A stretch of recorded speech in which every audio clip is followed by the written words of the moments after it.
एक छोटे से गांव में एक बहुत पुराना कुआं था। वो कुआं गांव के बाहर जंगल के पास बना हुआ था।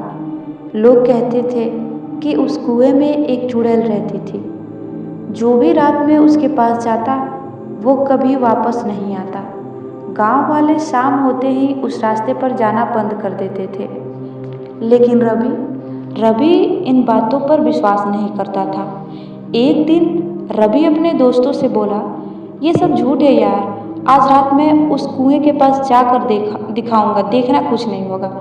उसके दोस्त डर गए और बोले, मत जा रवि, लोग सच में गायब हुए हैं, मेरा विश्वास कर, तू मत जा वहाँ। लेकिन रवि मानने वालों में से नहीं था। रवि नहीं माना। रात के 12 बजे वह टॉर्च लेकर अकेला जंगल की तरफ निकल पड़ा। चारों तरफ अजीब सन्नाटा था। हवा बहुत ठंडी चल रही थी। जैसे ही वह कुएं के पास पहुंचा, उसकी टॉर्च अपने आप बंद हो गई। ये क्या? उसने टॉर्च दोबारा चालू की। तभी उसे कुएं के अंदर से किसी औरत के रोने की आवाज़ सुनाई दी और उस रोते हुए आवाज़ में बोल रही थी, बचाओ, मुझे बचाओ, बचाओ, कोई तो मुझे बचाओ। रवि डर गया।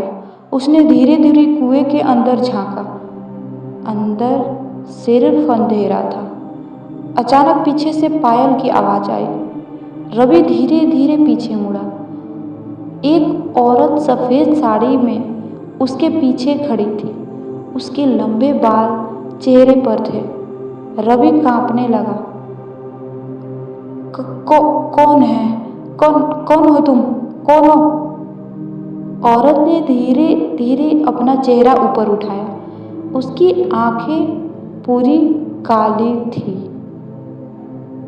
और चेहरा जला हुआ था। चेहरा एकदम सड़ा गला सा जला हुआ, ऐसा लग रहा था कि कोई नोच लिया है। रवि डर के मारे पीछे हट गया। तभी औरत बहुत तेज आवाज में हंसने लगी। अचानक उसकी टॉर्च फिर बंद हो गई। अब चारों तरफ सिर्फ अंधेरा था। रवि भागने लगा, लेकिन जंगल का रास्ता बदल चुका था। उसे हर तरफ वही कुआं दिखाई दे रहा था। तभी कुएं के अंदर से किसी बच्चे के रोने की आवाज़ आई। मम्मी, मम्मी, मुझे बाहर निकालो, मम्मी, मुझे बाहर निकालो, बाहर निकालो मम्मी। रवि डरते हुए फिर कुएं के पास गया।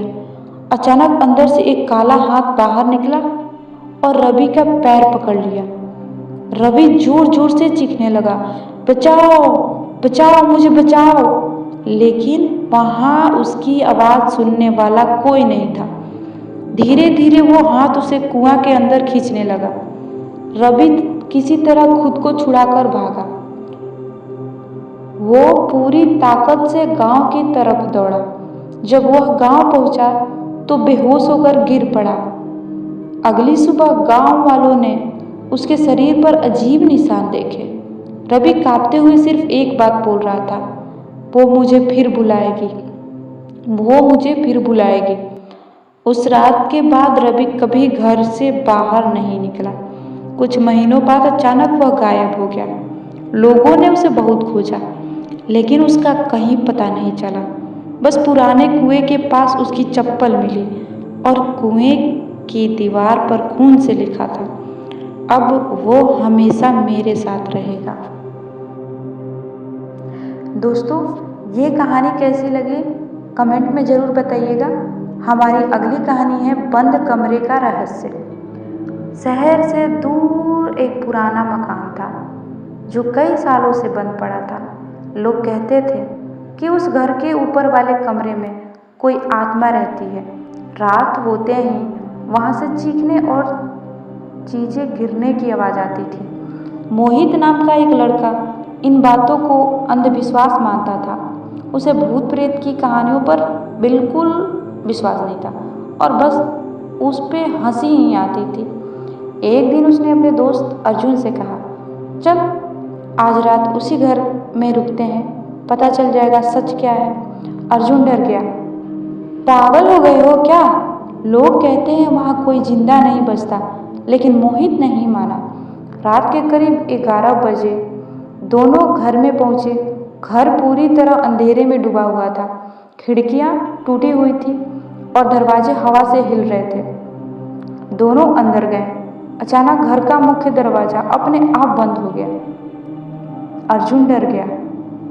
भाई भाई मुझे तो बहुत डर लग रहा है भाई, मुझे अच्छा नहीं लग रहा है यहाँ। मोहित ने टॉर्च जलाते हुए कहा, डर मत यार, कोई भूत नहीं होता। तभी ऊपर वाले कमरे से किसी के चलने की आवाज आई। दोनों धीरे धीरे सीढ़ियां चढ़ने लगे। ऊपर पहुंचते ही उन्हें एक बंद कमरा दिखाई दिया। उस कमरे के दरवाजे पर पुराने खून जैसे निशान बने थे। अर्जुन ने डरते हुए कहा, यही वो कमरा है। अचानक अंदर से किसी लड़की के रोने की आवाज आने लगी। मुझे बाहर निकालो प्लीज, मुझे बाहर निकालो यहाँ से, मुझे बहुत डर लग रहा है, बाहर निकालो। दोनों के शरीर में डर दौड़ गया। मोहित ने हिम्मत करके दरवाजा खोला। कमरे के अंदर बहुत अंधेरा था। बीच में एक पुरानी कुर्सी रखी थी और उस कुर्सी पर एक गुड़िया बैठी थी। उसकी आंखें लाल चमक रही थी। तभी दरवाजे अपने आप बंद हो गए। कमरे की लाइट जलने बुझने लगी और अचानक दीवारों पर खून से शब्द उभरने लगे। तुम यहाँ क्यों आए हो? क्यों आए हो? यही लिखा हुआ था खून से उस दीवार पे। अर्जुन जोर से चीखा। तभी कमरे के कोने में एक लड़की दिखाई दी। सफेद कपड़े, लंबे बाल और चेहरा पूरी तरह जला हुआ। वो धीरे धीरे उनकी तरफ बढ़ने लगी। मोहित पहली बार सच में डर गया। दोनों भागकर दरवाजा खोलने लगे, लेकिन दरवाजा नहीं खुला। अचानक वो लड़की हवा में ऊपर उठ गई। उसकी आंखें पूरी काली हो गई और वो डरावनी आवाज में बोली, अब तुम दोनों यहीं रहोगे, अब तुम दोनों नहीं बचोगे, मेरे पास रहोगे। तभी गुड़िया जोर जोर से हंसने लगी। अचानक अर्जुन गायब हो गया। मोहित ने इधर उधर देखा, लेकिन अर्जुन कहीं नहीं दिखा। सिर्फ फर्श पर उसका मोबाइल पड़ा था। मोहित पागलों की तरह चीखते हुए नीचे भागा। इस बार मुख्य दरवाजा खुल गया। वो जान बचाकर घर से बाहर निकला। अगली सुबह गांव वाले उसके साथ उस घर में गए, लेकिन ऊपर वाले कमरे में कोई नहीं था। न गुड़िया, न लड़की और ना ही अर्जुन था। बस दीवार पर खून से लिखा था, एक चला गया, दूसरा जल्द जाएगा। दोस्तों, ये हमारी दोनों कहानी एक दोस्त ने बताई थी। ये पूरी सच नहीं है, लेकिन थोड़ी सी सच है। और आप बताइएगा कमेंट में कि कभी आपके साथ भी ऐसा हुआ है। और वीडियो को लाइक ज़रूर करिएगा। हमारे चैनल को सब्सक्राइब भी कर लीजिएगा।